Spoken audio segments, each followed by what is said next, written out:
नमस्कार दोस्तों, daily news India 1.0 में आपका बहुत बहुत स्वागत है। दोस्तों, भारत के दो सबसे बड़े दुश्मन कौन? नंबर 1 चाइना, एक्नॉलेज्ड, सबको पता है। भारत का नंबर 2 दुश्मन कौन सा? रैंकिंग में दोनों बराबर के ही हैं, अमेरिका। अभी दोनों दुश्मन साथ में मिल गए हैं। मकसद क्या है? इंडिया को बर्बाद करना, इंडिया की इकोनॉमी को बर्बाद करना।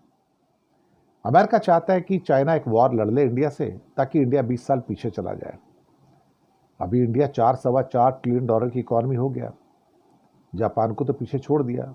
रिजल्ट तो यही कहता है ना, अल्टीमेटली आंकड़े तो यही कह रहे हैं ना। चौथी बड़ी इकोनॉमी तो बन गए हो, 2 साल में जब जर्मनी से भी ऊपर चले जाओगे तो तीसरी बड़ी इकोनॉमी बन जाओगे। अब इस फैक्ट को कि इमर्जिंग इंडिया है, ये चाइना भी बर्दाश्त नहीं कर पाता और अमेरिका बर्दाश्त नहीं कर पाता, क्योंकि उनको मालूम है कि आज ये 4 ट्रिलियन डॉलर है, 4.25 ट्रिलियन है, कल यही 40 हो जाएगा। आज नहीं तो 20 साल बाद, 30 साल बाद, 40 साल बाद। ये जो थ्रेट होता है ना, कि इंसान आते हुए भूकंप के कंपन को पहचान लेता है, वही हो रहा है। और दोनों डरे हुए हैं, अमेरिका डरा हुआ है, चाइना डरा हुआ है। चाइना के डरने का बहुत बड़ा कारण है, चाइना की एक बहुत बड़ी मुसीबत ये कि उसकी वर्क फोर्स बूढ़ी हो गई है, ओल्ड वर्क फोर्स है, उसके पास यंगस्टर्स नहीं है। 30-40 साल तक एक बच्चे का जो उन्होंने फार्मूला अपनाया था, उस फार्मूले को अगर लेके चलते थे तो आज उनके पास यंगस्टर्स बच्चे नहीं काम करने वाले। अब वो कहते हैं कि 2-3 बच्चे पैदा करो। भाई, इंडिया में ऑलरेडी इतनी बंदिश नहीं थी तो 2-3 बच्चे पैदा हो रहे थे, और आज हमारे पास कम से कम नहीं तो 60 से 70 करोड़ लोग ऐसे हैं जिनकी उम्र जो है 30 साल से कम है एक्चुअली। तो यंगेस्ट वर्क फोर्स दुनिया की हमारे पास है यहाँ पर, और उसमें से काफ़ी हद तक स्किल्ड भी है, ऐसी कोई बात नहीं है। यही इन दोनों को डरा रहा है कि भैया ये जो इंडिया की जो वर्क फोर्स है, ये आने वाले 25, 30, 40 सालों तक तो यंग ही रहेगी। कम से कम 2050 तक तो ये यंग वर्क फोर्स जो इंडिया को मिलती रहेगी। और इंडिया ने वो बंदिश लगाई भी नहीं अभी, जहाँ पे एक बच्चा पैदा किया जाए।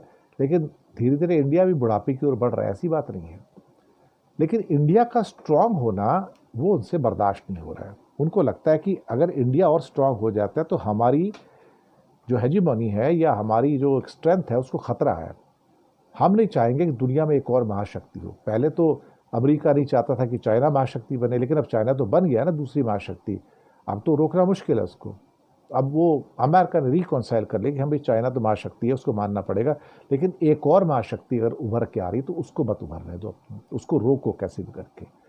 और ये दोनों महाशक्तियाँ, चाइना और अमेरिका, मिलकर अब इंडिया को रोकना चाहती हैं। लेकिन होता क्या है ना कि अल्टीमेटली जो भी हमारी खामियां हैं, वो बहुत सारी खामियां, पॉलिटिकल खामियां हैं, इकोनॉमिक खामियां हैं, वो खामियां तो हैं, मैं तो मानता हूँ उस बात को।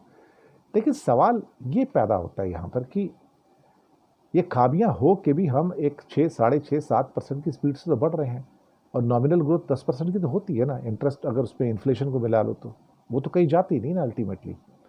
तो आपकी जो रफ्तार है वो तो बाकी देशों की अपेक्षा काफ़ी फास्ट है। यही लोगों को ट्रबल दे रही है, और फिर आपके पास एक मार्केट भी है।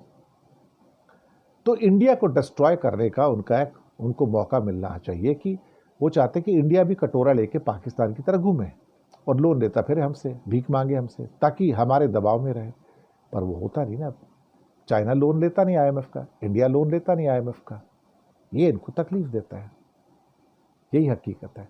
लेकिन दोनों मिल के आज किसी भी तरह से, जिसके लिए रशिया के जो फॉरेन मिनिस्टर हैं लावरोव, उन्होंने कहा भी था कि अमेरिका चाइना और इंडिया की जंग चाहता है, इस टाइम बड़ी जंग चाहता है, ताकि दोनों देश बर्बाद हो जाएं और अमेरिका की जो सुपरमेसी है वो बनी रहे। तो तब उसने कहा था कि आप लोग सावधान रहिए, ये अमेरिका आपको बर्बाद कर देगा। यही सच है। लेकिन शायद समझदारी करेंगे तो इंडिया और चाइना नहीं लड़ेंगे और बच जाएंगे और इकोनॉमिकली प्रोग्रेस करते रहेंगे, और वही अमेरिका नहीं चाहता है। शुक्रिया आपका।